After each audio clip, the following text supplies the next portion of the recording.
On manque d'eau. On manque d'eau, eh oui, il n'y en a plus d'eau.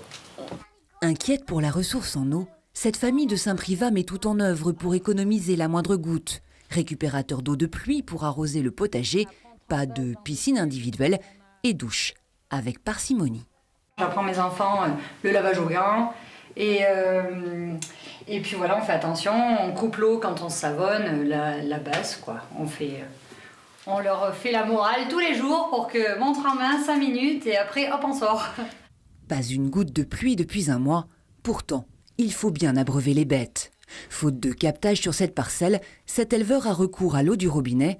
Une vache boit 100 litres par jour, le compteur n'en finit pas de tourner.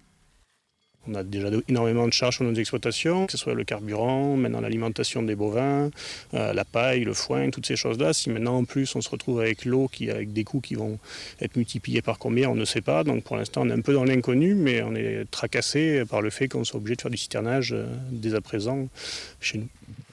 Dans ce secteur concerné par les citernages, la quarantaine d'exploitations agricoles consomme 50% de l'eau du réseau. Une dépendance dont les éleveurs cherchent à s'affranchir via des captages de sources ou d'anciens drainages comme ici. Ça évite aux animaux d'être en concurrence avec le reste de la population. Ce n'est pas une solution miracle, mais il y a énormément d'agriculteurs qui ont fait quand même ce genre d'installation. C'est le plus gros employeur du secteur, c'est aussi le plus gros consommateur d'eau. 80 mètres cubes par jour, alors depuis 4 ans, cette fromagerie fait la chasse au gaspillage. Matériel moins gourmand en eau, temps de rinçage optimisé.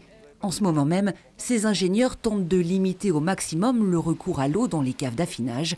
Restent des besoins incompressibles et cette angoisse de la coupure d'eau. Ça reste une inquiétude quand on est une entreprise avec 50 salariés et qui a investi lourdement. Demain, se voir en arrêt d'activité parce qu'on est en manque d'eau serait pour nous une catastrophe. Le citernage permet de maintenir à flot les niveaux d'eau. Mais dans les 7 communes concernées, chacun est invité à la sobriété, y compris les vacanciers.